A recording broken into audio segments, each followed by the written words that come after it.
All right, let's begin. We are streaming live on Facebook right now. Hello, my name is Ann Luther. I'm with the League of Women Voters, and I want to welcome you all on behalf of the League and our co-sponsors at the Mount Desert Islander, the Ellsworth American, the Weekly Packet, the Castine Patriot, and the Island Advantages. These great papers have joined the League in sponsoring a series of events.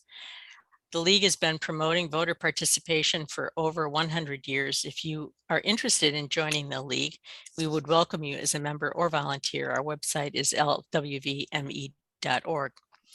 For our event tonight, participants on Zoom will be muted throughout and the chat will be turned off. Zoom participants can submit questions through the Q&A box. You'll see the Q&A box at the bottom of your toolbar on your Zoom screen. We did receive a few questions in advance, but not necessarily enough to take up the whole hour. So if you have a question, go ahead and post it in the Q&A box. We will not be monitoring questions on Facebook, even though we are streaming live over there. We will have somebody monitoring the Facebook comments, but only to make sure that we keep it civil. If you're on Facebook live stream and want to ask a question, it's not too late to join the Zoom as a participant. You can go to lwvme.org/events and register now to get the participant link. Come on over here and put a question in. The Facebook video will be available for later viewing on Facebook, YouTube, and through our online voter guide at vote411.org. The League of Women Voters of Maine posts recordings of these forums in order to inform voters.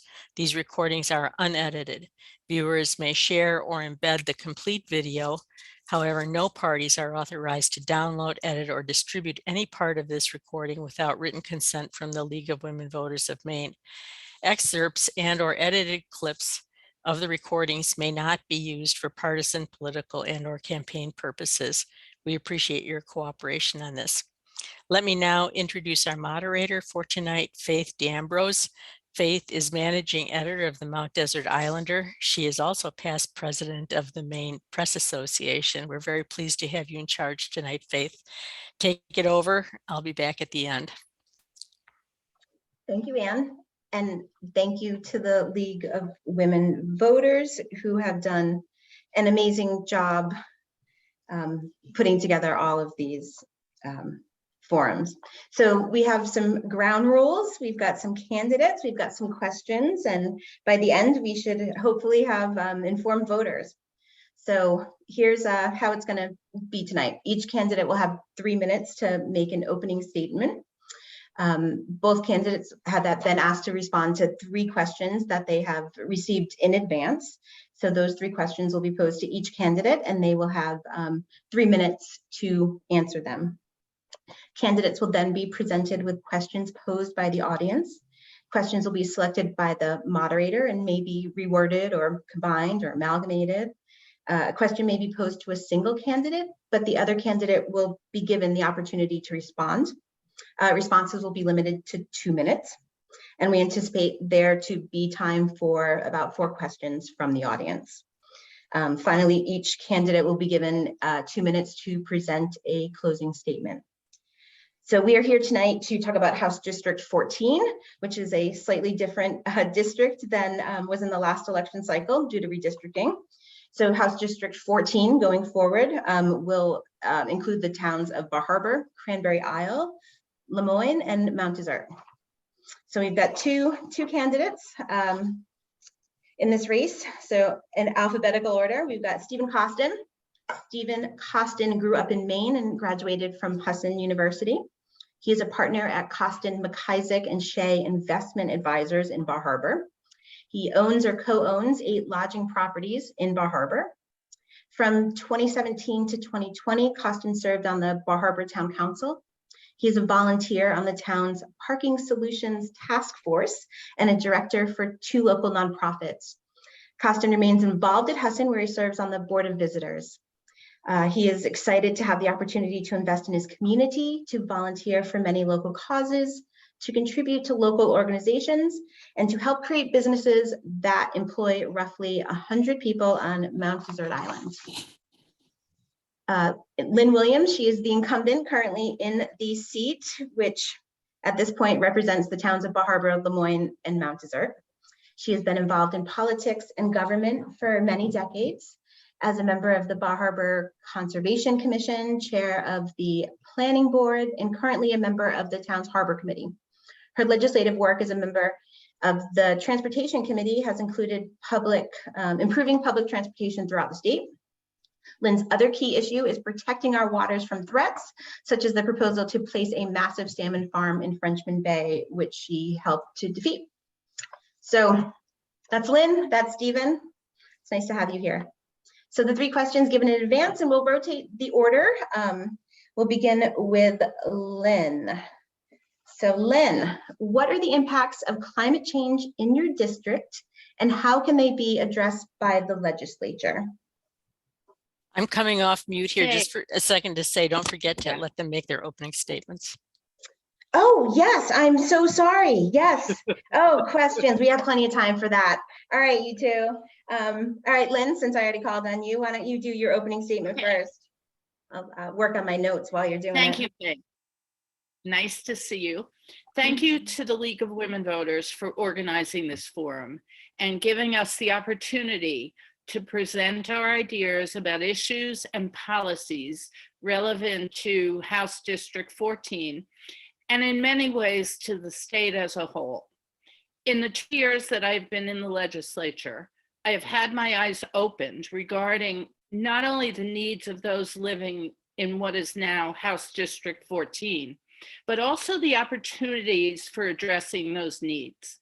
I've also learned about the needs in many other districts in the state, particularly the other rural areas. In many ways, District 14 bears similarities to the other rural waterfront districts, like those in Washington and Waldo counties. At the same time, we share some of the strengths and weaknesses of places like Portland, Camden, and Rockland because of our large tourism industry. Because of the positive relationships that I have developed with the House and Senate members from all of those districts, I have gotten an incredible education on what strategies are likely to work and what is not workable.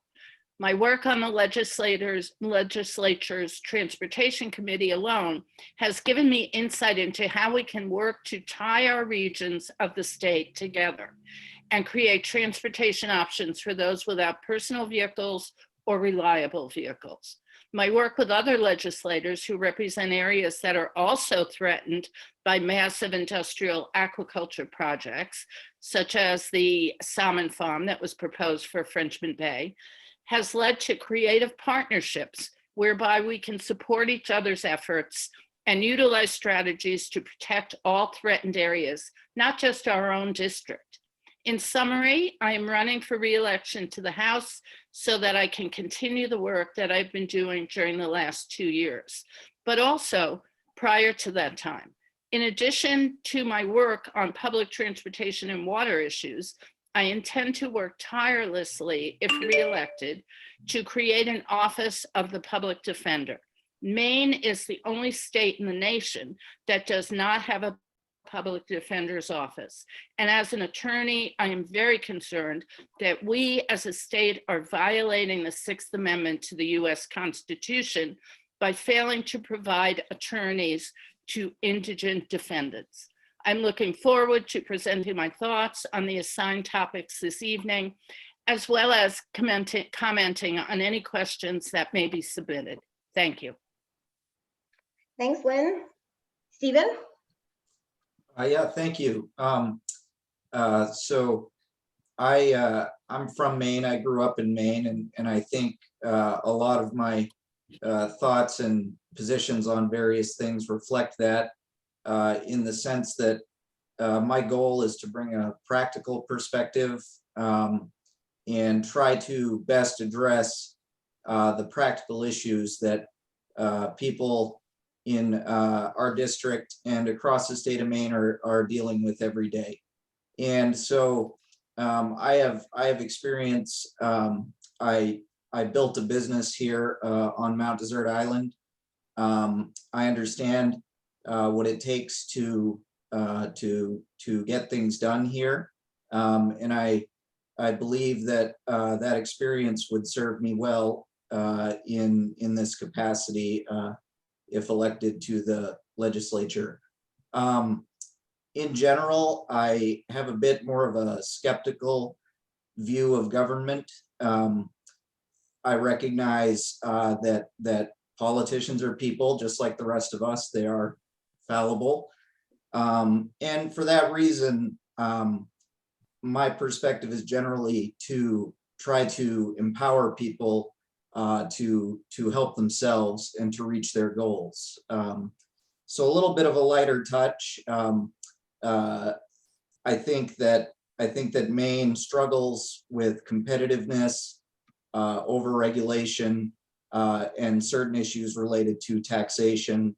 In addition to my lodging career, I'm also an investment analyst, and my father's a CPA. So I have a lot of background in that area, and I recognize that some of Maine's current fiscal and tax policy is affecting our ability to compete and to attract and retain residents. So those are the sorts of things that I hope to address. And once again, thank you guys for doing this. Thank you, Stephen. Okay, now the questions. All right, Lynn, what are the impacts of climate change in your district and how can they be addressed by the legislature? You've got 3 minutes. Okay. District 14 is not only a coastal district, obviously, but also consists of 3 islands, the 2 Cranberries and a significant portion of Mount Desert Island. So we are literally surrounded by water. The impacts that will result from a changing climate are very serious. We have already experienced floods along the Bar Harbor shore path over the last few years, which, as I have been informed by experts, are far worse than in the past. While we may take measures that may somewhat limit impacts, at least for a while, the only actions that can at least slow down climate change impacts are mitigation measures, such as moving away from fossil fuel use towards renewables, such as solar collectors, and the utilization of heat pumps rather than oil. However, even making such changes presents dilemmas. For example, how do we decide between cutting down acres of carbon sequestering trees to install solar panels? And how do we justify the mining and use of rare earth minerals to build those solar panels? The decision about how to adopt strategies to mitigate climate change impacts are ones that must be made locally rather than on a statewide level. That said, however, the role of the state and the federal government must be to provide financial and technical assistance to cities and towns. Any analysis of the probable impact of climate change in Maine must include an analysis of impacts on multiple sectors, including farms, forests, fisheries, and recreation. Because of the nature of House District 14, I will briefly speak about fisheries and recreation.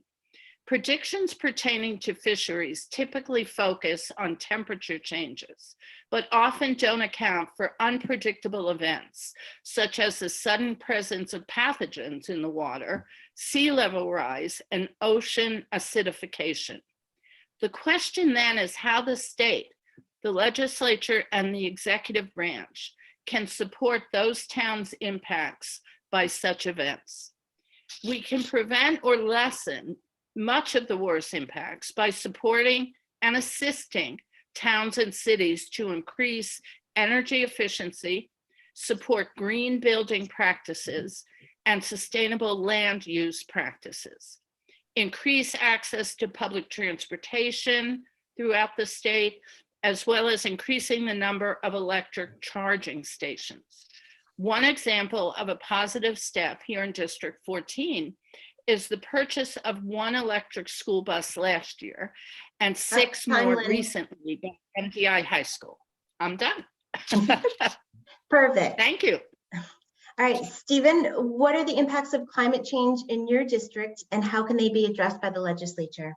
Sure. So as Lynn already alluded to, this is a tremendously complex issue. And by the last count I saw, the Earth has been around about 4.5 billion years. And I understand it's been everything from a ball of ice to a ball of fire and everything in between. So this is something that is so massively complicated that it's hard to condense it into 3 minutes, certainly. And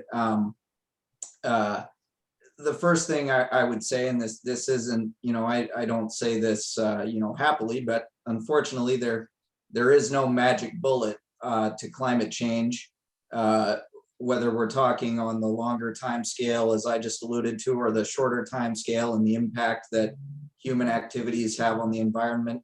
Regardless of which capacity we're talking about, there is simply no magic bullet. Certainly there are opportunities. And I think that's one thing I like to emphasize is, so I have 240 hotel, motel, B&B lodging units in Bar Harbor. They all have heat pumps at this point. And all the ones I'll open in the future will all have heat pumps. All of my landscaping at all of my properties is done organically by a local contractor. And if you walk by any one of my gardens, you'll see it flooded with honeybees, hummingbirds, butterflies. And these are just, small things that I feel like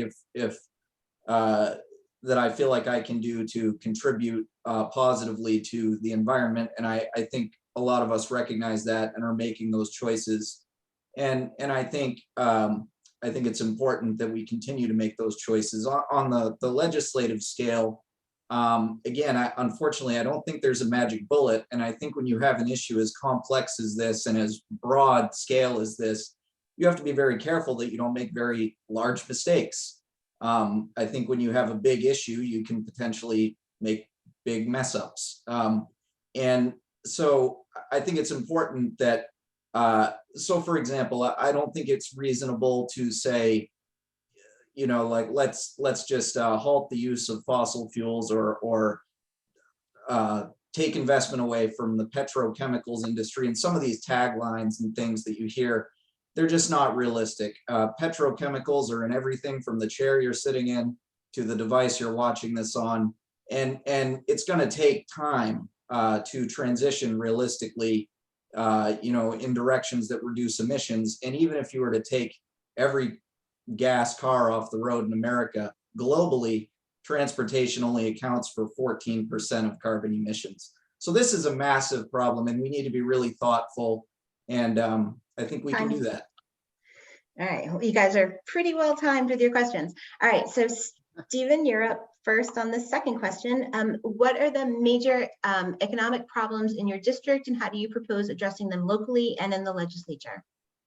Sure. So I alluded to this in my opening statement, but I think primarily when you talk about Maine's economy, it's a lack of competitiveness. And the fact of the matter is we don't exist in isolation. There are 50 other states in this nation and other countries, and we interplay and interact, and people make choices of where to invest and where to live. And unfortunately, Maine is just not competitive. We have the 10th highest state and local tax burden in the United States. We rank 41st in economic freedom, and that just results in a lack of opportunity for people to live and invest here, whether they would otherwise prefer to or not. And that lack of opportunity is shown by the fact that we have the nation's oldest median population. We simply haven't set the landscape such that young people can make the arithmetic work here. To live, to work, to advance their education, career, to start a small business, whatever the case may be. And this also touches on Maine has one of the tightest as a state, and this is more of a local issue, but if you put it all together, land use in Maine is some of the most restricted in the United States. So we have a housing problem. And that's something I've pushed aggressively to address locally. When I was on town council in my capacity as a board member of the chamber, I attended another meeting recently. I filled out a survey. That's something I'm very active in. And even though it's on a more local level, I'll continue to be active. basically, if you force people to pay for more real estate than they want or need through density and height restrictions, they're not going to be able to afford to live here. So that's something that needs to be addressed. And then I also think about, I mean, look behind me, look at my office, the stacks of checkbooks and papers. The state of Maine is very highly regulated, and you know, small businesses are pretty aggressively regulated, and that's not an incentive for people to stick around and invest here. And I've done it a dozen times. The first thing that happens when you file an LLC in the state of Maine is you get about 15 letters from the state government. And if you mess it up, you get a letter saying you messed it up. And then you try to call and nobody answers. It's very stressful. And I think we need to keep that in mind, that small business really is the backbone of Maine. And we need to make sure that we aren't implementing tax policies, regulations, rules on small business that are just not realistic.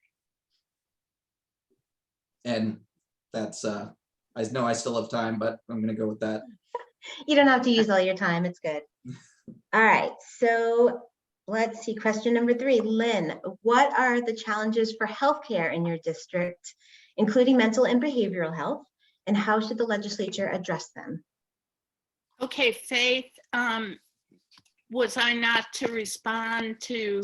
Oh, The sorry. Oh, economic yes. Sorry, I read the wrong one. All right. What are the major economic problems in your okay. district, and how do you propose addressing them locally in the legislature? Okay, thank you. In my perspective, the major economic problem in District 14 is not a lack of jobs, not even a lack of moderate or well-paying jobs. Rather, it is a lack of affordable housing for workers. And I think Stephen, referred to this. People want to fill these job openings, but where do they live? As an example, the National Park Service could not fill anywhere near the number of openings this season due to a lack of housing for the workers. Jackson Laboratory has to bus folks in from an hour or an hour and a half away in Washington County. The unavailability of affordable year-round housing is due to many factors. Until this year, when new regulations were passed, at least in Bar Harbor, and again, Stephen referred to this, there was unchecked conversion of rental apartments and homes into weekly rentals. Essentially, much of the affordable housing market was turning into what are essentially hotel rooms. And much of the affordable housing market is dark all winter. Helping to slow down that trend will not, however, make new affordable housing for rent or sale available.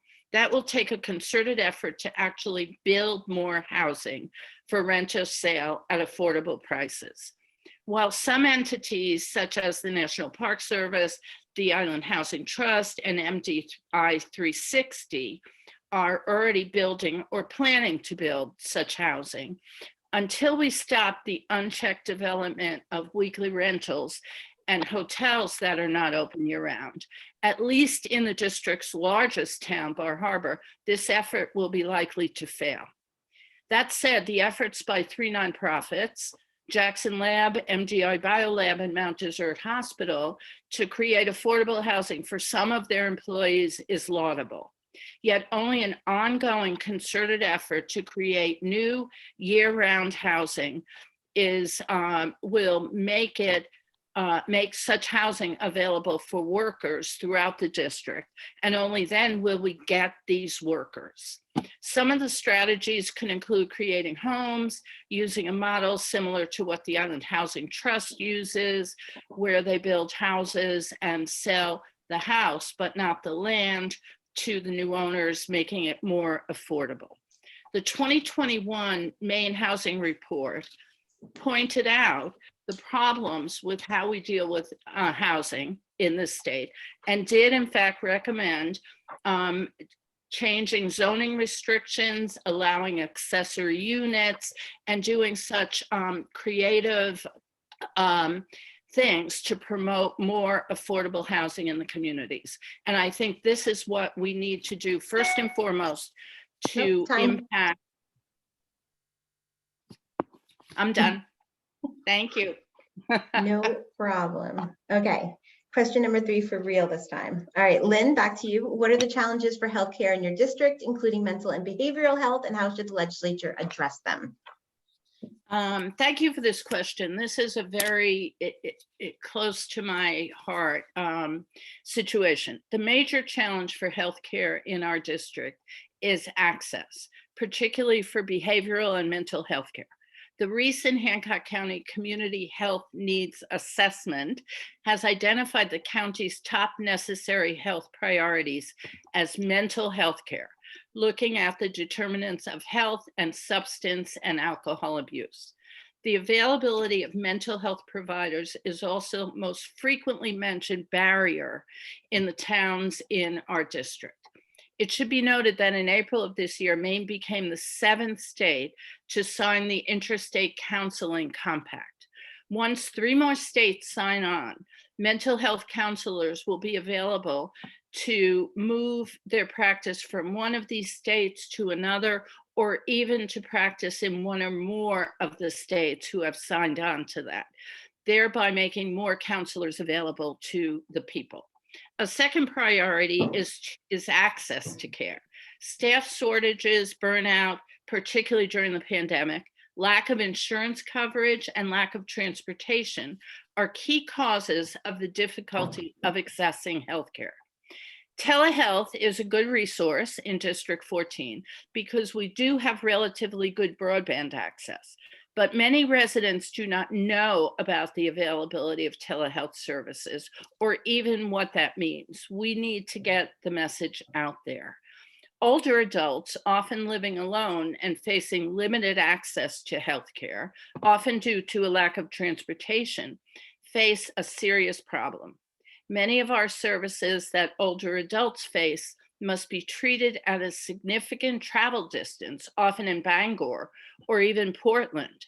The percentage of adults in Hancock County who had seen any primary care provider between 2015 and 17 was 70%, according to surveys, indicating that almost 1 in 3 of these elders were not receiving routine preventive care.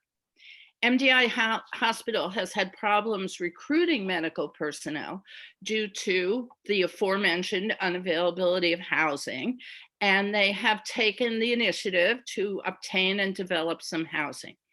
But we must do much more than this. And I think that of all our topics here today, the legislature will be key to addressing these needs. Thanks. Sure. All right. And Stephen, question to you. What are the challenges for healthcare in your district, including mental and behavioral health, and how should the legislature address them? Sure. So I'm going to sort it into 2 basic categories. There's challenges in finding providers, and then there's challenges with cost. And so in terms of providers, I think Lynn actually alluded to this, but housing comes back up. But in addition to that, for fear of sounding like a broken record, I have to say the competitiveness issue also comes up again. So if you're a doctor and you have a choice of working on Mount Desert Island or anywhere in Maine, or maybe Florida or somewhere else, again, I think you have to look at the competitiveness of the landscape that we offer. And a lot of these medical professionals are hardworking, high-earning individuals. And if it is such that you have a choice between a state with the 10th highest state and local tax burden and a housing problem, or a state with, say, no state income tax and no housing problem, the choice to come to Maine becomes difficult, even if that's what you want to do personally. So again, I feel like I can't overemphasize how the competitiveness issue really kind of spreads out into all areas. And I think that if we could seriously address that, it won't happen overnight, but in time, I think you will see, and it will show in the data, I think over time you will see improvement in all of these other areas that we discuss, be it housing, healthcare, whatever. It really does trouble me that Maine scores 41st in economic freedom free economies do better. Freer economies do better, I should say. It's not that we're not free, it's just on a relative basis. But that's what I would say in regards to the challenge of finding providers.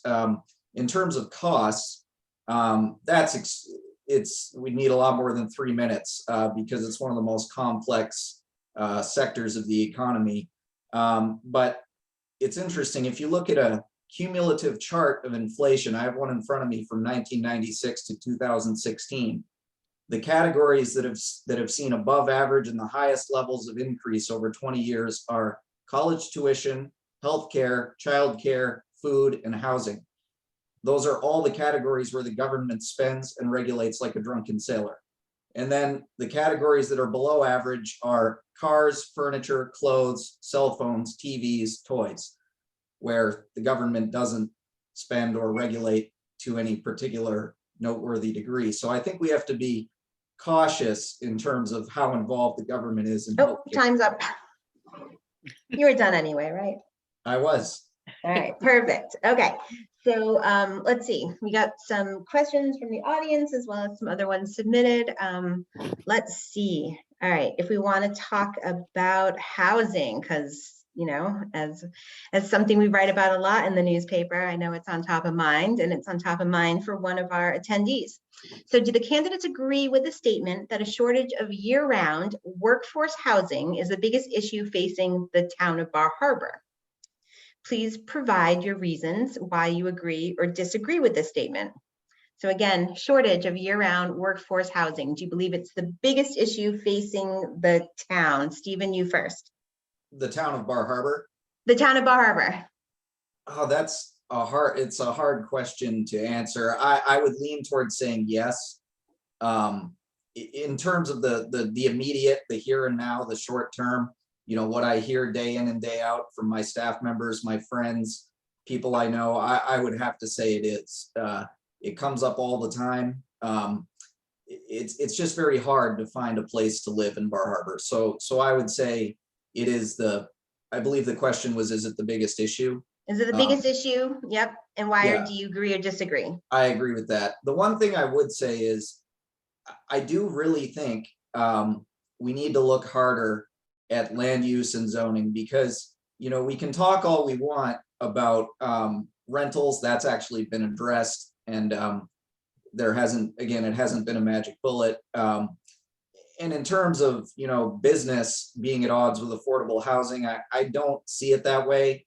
My business has invested $1 million in housing, and we currently house 33 people in downtown Bar Harbor for free. And so I think that, and a lot of those housing opportunities are year round, and we employ 24 people or more year round. So I think that business can contribute, and I really do think, you know, I don't want to oversimplify it, because it isn't that simple. It does have certain complexities, but land use is the problem that is really kind of like just hanging in front of your face. It's the 10,000-pound gorilla in the room. I really think that needs to be addressed, and regardless of whether I'm elected to this office or not, it's something I'll remain passionate about and keep fighting for, because I really think it is. I do agree that it's the biggest issue in the here and now. Okay. And Lynn, same for you. Do you agree that a shortage of year-round workforce housing is the biggest issue facing Bar Harbor? And why would you agree or disagree with that? I do agree with that. I think it impacts so many other things, not just housing per se, but our major institutions in town who can't get workers, our hospitality industry who can't get workers, etc. Year-round workplace housing is such a need that we have to focus on it as a priority. We need to look harder, and I agree with Stephen on this, at land use and zoning issues.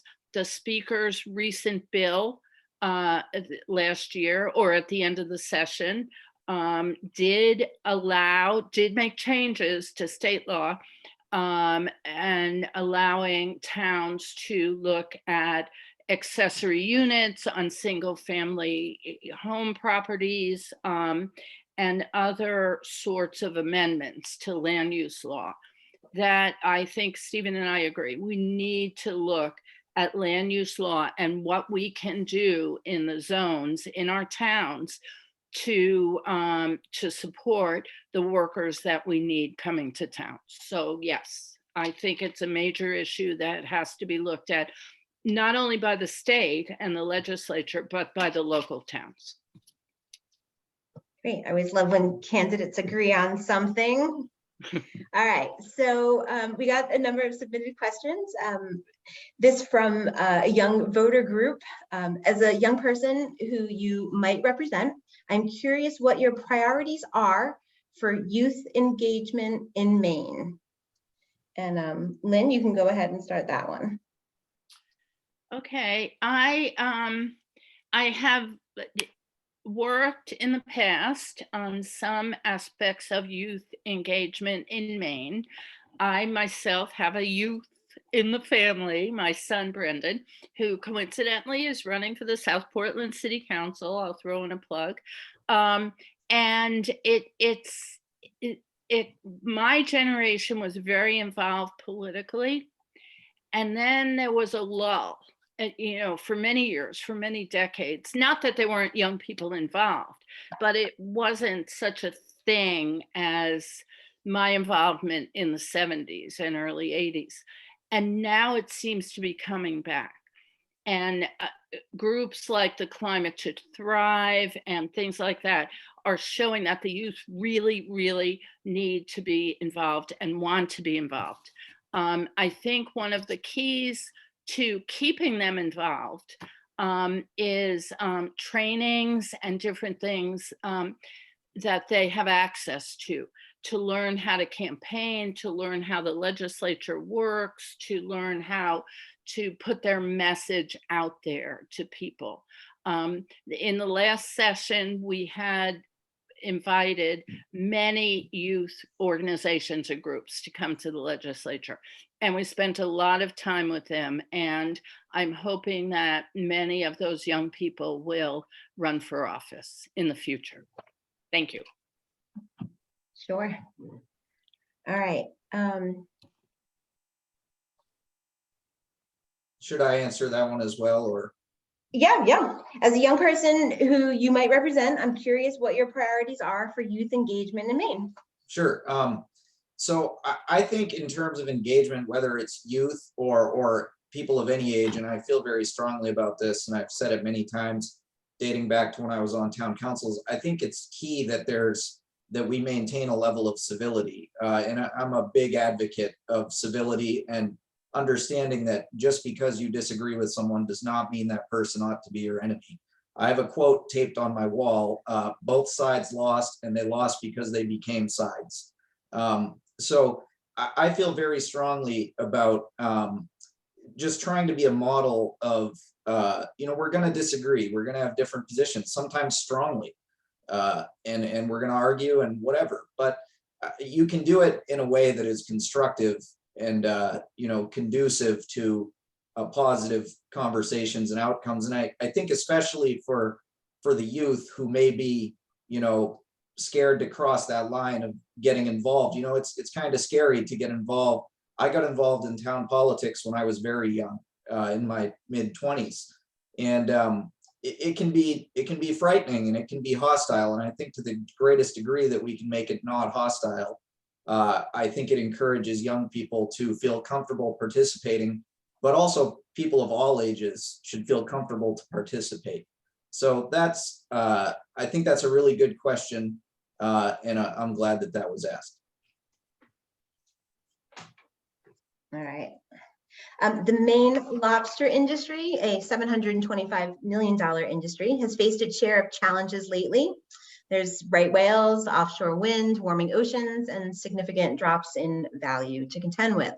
What do you believe can be done at the local level, at the state level, to help the fishing community? Stephen, to you first. Sure. So this kind of goes back to, I want to tie this back to my answer about the answer to the climate change question, because when I explain that that's a very complex issue and we have to be very careful, because the more complex and large scale the issue and the more money being spent and agencies involved with things like that, it can compound the size of the potential mistake. And I think right now, unfortunately, the issues that our lobster men and women are facing are kind of, in the hands of the federal government.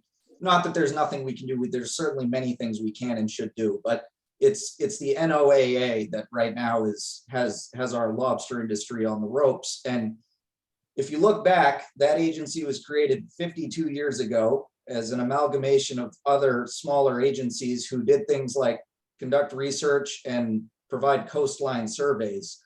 And then 52 years later, you have a situation where you have an agency that's gone beyond its intended purview and has a $6.9 billion annual budget, who's 15 hours away in Washington, D.C., telling a sustainable fishery that basically we're going to put you out of business, and we're going to do it in light of a cause. Nobody wants to see right whales go extinct, but these regulations lack nuance, and they're just not sensible, and they're not localized, and they don't recognize changes and improvements that have already been made.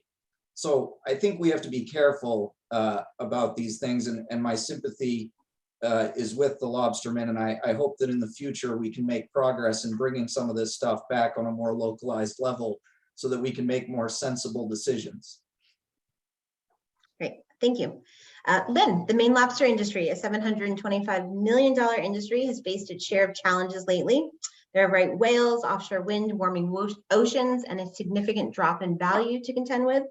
What do you believe can be done at the local and state level to help the fishing community? I am very supportive of the lobster industry. We need to, and I have to say, they have been supportive of us. When in Frenchman Bay, we were threatened with the 100-acre salmon farm. They were activists supporting us, supporting our opposition to that. They were out there on their boats, they were writing letters, they were demonstrating, and so on, because this was not just going to impact water quality and our views and whatever. This was going to impact their industry, and this was going to impact their economics. We need to, in order to protect the lobster industry, we need to join with the industry to protect our waters. The waters are where they work, and the protection of the waters will benefit them, and the protection of the waters will benefit us, who love the waters, who sail, who have boats, who view them from the top of Cadillac Mountain. That is such a, the incursion of the possible industrial salmon farm in Frenchman Bay really brought this to heart to many of us, including my colleagues from throughout the state. So we need to work hand in hand with the lobster folks to protect our waters and their industry. Sure, great. Okay, let's turn to education. So would the candidates vote in favor of continuing to fund 55% of the cost of public education? Why or why not? Lynn, to you. Definitely, yes. We've been waiting for a long time for 55%. That promise was made many years ago, and it is a necessary resource for our schools and making them all they can be. So yes, I would support that. Stephen, same to you. Would you be in favor of continuing to fund 55% of the cost of education? Why or why not? So in terms of education and costs, I think sometimes people equate spending on something to positive results, where it's not necessarily the case that just because you spend money, you're going to get a positive result. You can spend money and get not a positive result. And I think in terms of education, I think if you look historically, you'll recognize that the cost continues to rise and rise and rise, but results do not rise and rise and rise. In some cases, they fall. So I'm not going to, quite frankly, this is something where I think I would need to do some more research and gather more information. And that's something that I look forward to doing. And I'm not going to offer a yes or no answer. I certainly don't wish to defund any type of successful education initiative or form of spending. I many times reviewed the school budget when I was on town council. I asked hard questions. I asked some unpopular questions, but at the end of the day, I voted for the budget, and I recognize the important work that our school board and teachers and everybody does. And I care a lot about the kids, and education is absolutely crucial, needless to say. So I don't think I can answer that yes or no right now, because I'd like to dig into it more before I just willy-nilly say yes or no. But I do think we should very carefully review both education spending and outcomes. The outcomes are key. It should be about the kids and the outcomes. Okay. A 2021 poll shows that 64% of Mainers support ending the sale of flavored tobacco products, but the Maine state legislature has yet to pass legislation on the issue. Stephen, do you support a bill ending the sale of flavored tobacco products? I lean towards saying yes. My bent towards allowing people to have control over their own personal choices and their own personal lives would point me towards saying no, but I also recognize the addictive nature of the product and how that makes it unique. And this is not directly comparable to, when the mayor of New York once tried to ban large sodas. So I think certainly at the very least, a strong look should be taken at marketing tactics aimed at children. If there's a particular flavor that is being marketed in such a way as to particularly appeal to a young, user who is not of age, that should not be happening, and that should be addressed. An outright ban, I think, is a little bit, in terms of my bent towards trying to respect people's personal freedoms and allowing people to make their own personal choices. I'm not sure I want to just come out and commit completely to that, but I think that it's obviously I recognize the impacts of the product. When I think I was 11 years old, what I asked for my birthday was for my mother to quit smoking, and she did it. And both of my grandfathers died of cancer. My mother has survived cancer. So this is something that I take personally and I recognize. Okay. Lynn, do you support ending the sale of flavored tobacco products? I do not. And this is a surprise probably for some people with me. And in fact, when we had that bill at the end of the last session, I was one of the holdouts on it. And so they didn't bring it up for a vote. My reason is I am, even though, a lot of people, I'm a lefty, I'm this, that, and the other thing, I'm also a libertarian in many ways. And I think people make their own personal choices. I'm not in favor of young people having access to smoking materials or anything like that. But there are alternative ways of dealing with that. Those ways involve the retailers and the producers and so on. I also was lobbied very persuasively by a number of gentlemen, they were all men, who have weaned themselves off of opioids, particularly heroin, by using vaping. And this wasn't just we're going to tell her we do this, we don't. These are proven things that people who are in recovery can utilize as an alternative. I am not saying here that when it comes up, and it will come up at the next session, I'm not saying here I will vote against it, against this ban, but I need to get more information about it. Thanks. Sure. All right, I think we can get another question in here. All right, this will be to you, Lynn. What experience have you had with working with people of different backgrounds and political positions to find common ground and compromise? Okay, I have had experience in the legislature and even before I was elected. But I'll just throw out one thing. Every bill for which I was a lead sponsor, I had at least one member of the other party as a sponsor. A number of those were water related bills and so on. And I often had Representative Falkingham from the other side of Frenchman Bay sign on. We work well together. There were other bills that I had Senator Marianne Moore, who is the Washington County and the other side of Frenchman Bay, as a co-sponsor. And then there are others from around the state. I am completely committed to working in a bipartisan manner. A lot of the issues that I work hard on, and medical marijuana, for example, is one of those, are completely bipartisan. And my bills the last session were overwhelmingly supported by both parties. So I do have that commitment. Sure, great. Stephen, same question to you. What experience have you had working with people of different backgrounds and political positions to find common ground and compromise?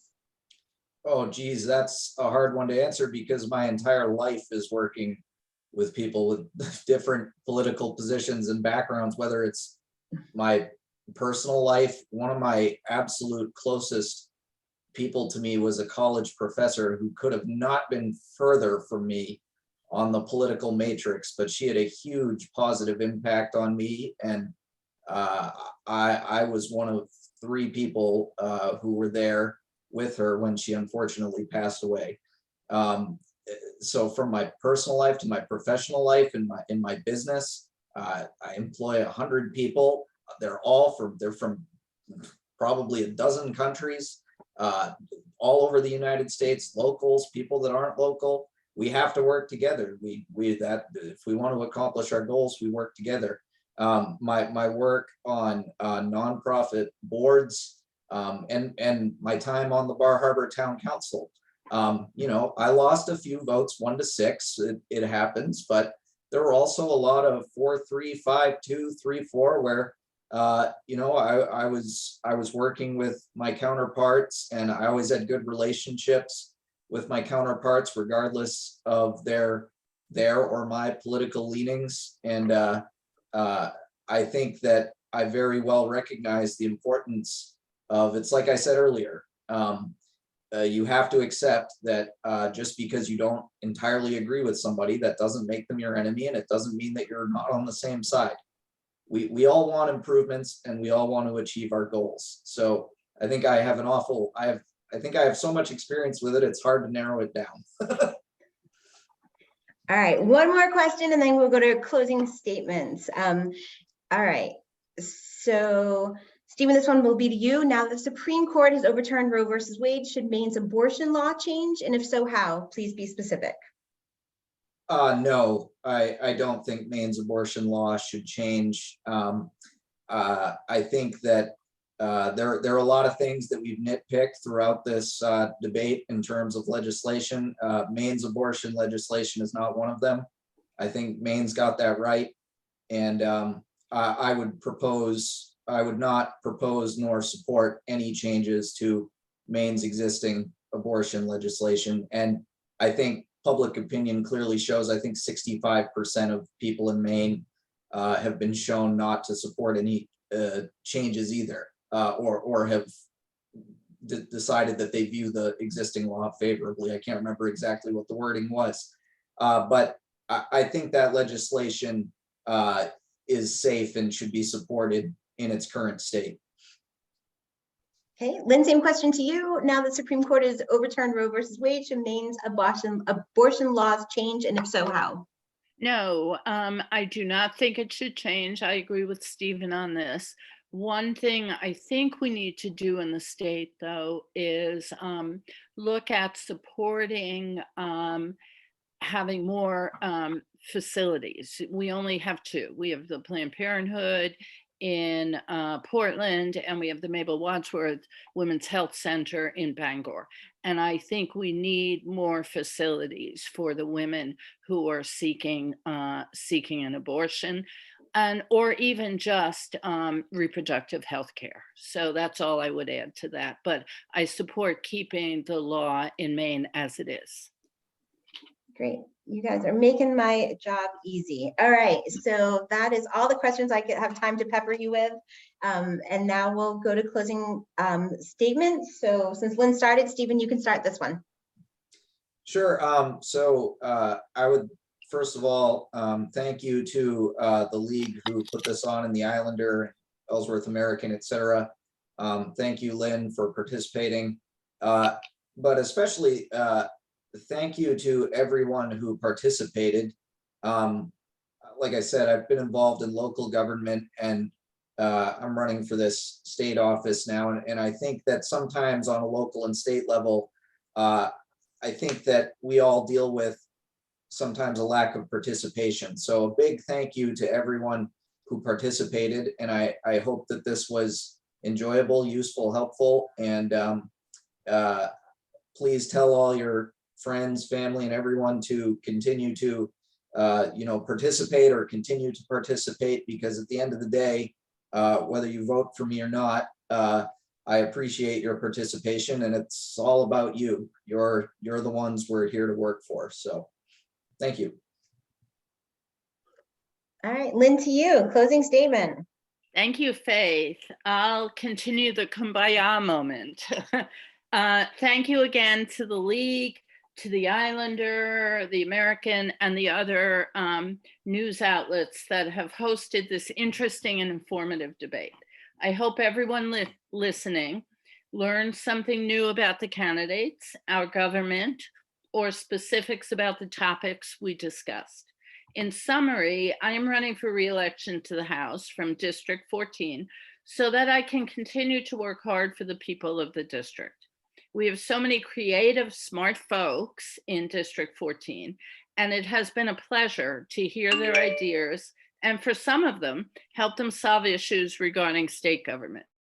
I'm committed to continue to work in a bipartisan manner, as I did in my first term. As I noted earlier, for every bill in which I was a lead sponsor, I had at least one Republican join me as a co-sponsor, and I did likewise with their bills. In Augusta, we are not Washington, D.C.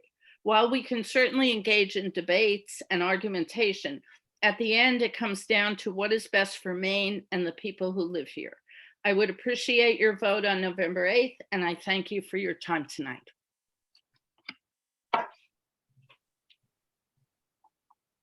Well, thank you. I guess that's the end of our program tonight. I want to thank Faith for doing an excellent job as moderator, and to both of you candidates for participating.